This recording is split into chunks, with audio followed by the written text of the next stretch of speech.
ನಮಸ್ಕಾರ. ಹೇ ವಂದೇ ಮಾತರಂ ವಂದೇ ಗುರುಂ ಆಚಾರ್ಯ ಭಯಂ ಪಂಚಗುಣ ಆಂಜನೇಯ ಪಂಚಕಂ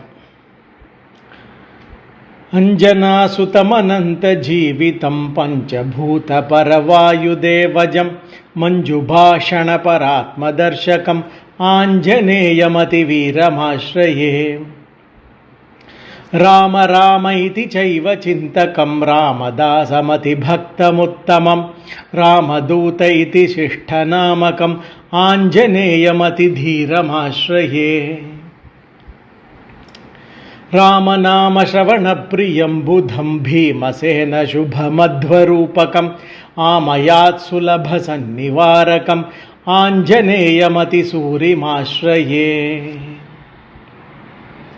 ಗಾತ್ರಪುಷ್ಟಿ ನಿಜ ಧೈರ್ಯದಾಯಕಂ ಮಿತ್ರವತ್ ಸಕಲ ಭಕ್ತಪೋಷಕಂ ರೌದ್ರವೇಗಬಲವೈರಿನಾಶಕಂ ಆಂಜನೇಯಮತಿಶೂರಮಾಶ್ರಯೇ.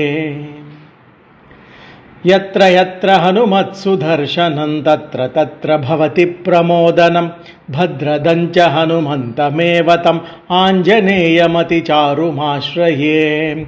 ಯತ್ರ ಯತ್ರ ಹನುಮತ್ಸುದರ್ಶನಂ ತತ್ರ ತತ್ರ ಭವತಿ ಪ್ರಮೋದನಂ ಭದ್ರದಂಚ ಹನುಮಂತಮೇವ ತಂ ಆಂಜನೇಯಮತಿಚಾರುಮಾಶ್ರಯೇ. ಧನ್ಯೋಸ್ಮಿ ಜಯತು ಭಾರತಂ.